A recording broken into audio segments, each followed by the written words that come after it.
Драги гледачи, ова утро се наоѓаме во Центарот за биоинформатика. Ќе поразговарам со доктор Татјана Илиевска за тоа што всушност представува овој центар, но и какви болести се лекуваат тука. Добро утро. Добро утро.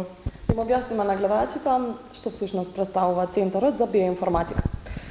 Ние сме една мала клиника која што е лиценцирана од Министерство за здравство. Значи, всушност тоа што го работиме е комплементарна и алтернативна медицина. Кај нас, што е она што го правиме? Се прави диагностика, функционална диагностика на сите органи. Значи, пациентите доаѓаат и може точно да се измери на истиот принцип како со ЕКГ и ЕЕГ апаратот, како функционираат органите. Поточно, се мери истиот параметар. Се мери мембрански потенцијал, преку кој што индиректно можеме да видиме како функционираат органите. И освен диагностиката, каде што точно и многу прецизно се гледа дали имаме некаква дисфункција, дали има воспалителен процес, дали има намалена функција, кои системи се најслаби, на што најмногу треба да се обрне внимание, какво е спиењето, каков е нервниот систем, како реагира организмот на стрес. Значи, буквално се гледа. Потоа, по направената диагностика, ние имаме и терапија која што се дава како предлог, со која што ние всушност можеме да им дадеме инструкција на органите како да се вратат во нормална функција и ако има потреба кај некои органи и да се регенерираат. Терапијата не е хемиска субстанца. Ние всушност го знаеме јазикот на кој што комуницираат клетките. Што значи тоа? Значи, самите клетки во еден жив организам се комуницираат преку ензими, хормони, пептиди, протеини. Сега, сите тие субстанции ги имаме во вид на електромагнетен импулс. И вистинскиот меѓуклеточен јазик можеме да го замениме со збир на електромагнетни импулси, кои што клетката, кога ќе дојде во контакт со нив, таа ги доживува како вистина да дошла во контакт со тој протеин, со тој пептид и почнува да постапува по таа инструкција што ја даваме.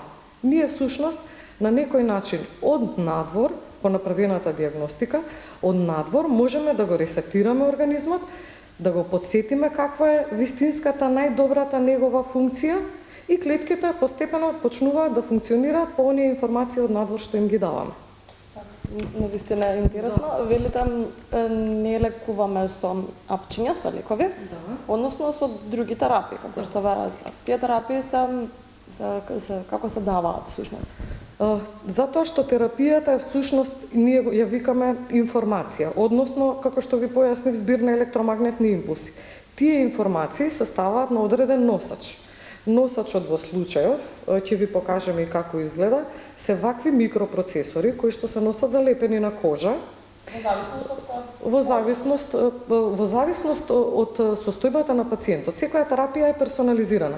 Се приготвува точно според одредена функционална состојба на тој пациент. Односно, не мора само пациенти, нели, доаѓаат и луѓе кои што сакаат да си направат регенерација, подмладување, освежување на организмот, враќање во нормала, во превентива пред да настане проблем.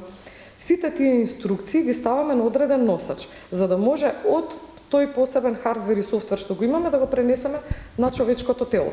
Значи ги ставаме во носач, носачот во случајов се прилепува на кожа, значи ние ги викаме микропроцесори, во нивната кристална решетка постојат и се ставаат тие информации и постепено клетката преку тој контакт почнува да постапува по тие инструкции што ги даваме.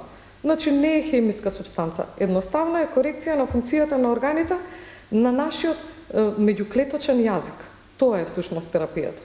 И тоа прави едно трајно враќање на организмот во нормала и регенерација. Не е само симптоматско третирање, например, на болка, на воспаление, смирување на алергиски реакции. Например, е алергијата. Со враќање на имунолошкиот систем во нормала, алергијата комплетно се губи. Затоа што веќе тој имунолошки систем после терапијата почнува да функционира нормално и веќе не препознава ништо од околината како алерген. Или со регенерација на нервниот систем. Имаме и пациенти после мозочен удар, имаме пациенти со ослабната функција на срцев мускул. Значи, кога ќе направиме регенерација на срцето, тоа веќе има нормална функција, физички е регенериран органот, исто тој со мозокот, физички се регенерира тој нервен систем, крвните садови се регенерираат и тој веќе по завршените терапии, зависно колку треба, 1, 2 или 3, веќе почнува и продолжува да се функционира како што бил пред да настане проблемот, пример како пред 5 години или 10 години. Кои се најчестите здравствени проблеми со кои се соочуваат нашите граѓани? Веќе во овој период многу често доаѓаат со пост-ковид симптоми. Тоа станува сега се почесто. Порано ни беше како најчеста патологија алергијата, оние сезонски алергии на полен, на прашина, на треви, домашна прашина. И алергијата 100%, значи апсолутно се враќа телото во нормалниот имунолошкиот систем и 100% се излекува. Сега со пост-ковид симптомите е малку поразлично, секој има различни симптоми, по направената дијагностика гледаме што треба да направиме и се враќа се во нормално. Сега, во денешно време, ако верувате, па најчеста патологија со која што доаѓаат пациентите се проблеми со нервниот систем. Анксиозност, панични напади, депресија, немир, несоница, што се многу поинтензивни, односно многу често се јавуваат сега во овој период на пандемија што го поминавме. Колку терапии се потребни конкретно за овие здравствени проблеми кои што ги набројавте? За некои состојби е доволно една терапија.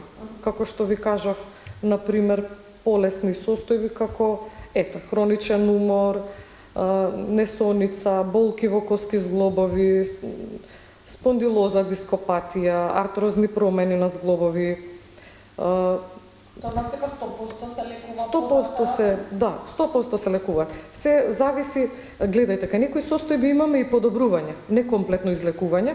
Најчесто кај автоимуни заболувања знаеме што може да очекуваме. Имаме, например, 30% до 50% подобрување, кај некои 60%. Меѓутоа, точно знаеме што може и пациентот да очекува и се кажува тоа нели навремено. Благодарам за одвоеното време и за тоа што ни објаснивте малку повеќе за Центарот за биоинформатика. Фала ви на поканата и на тоа што ни гостувавте. Фала.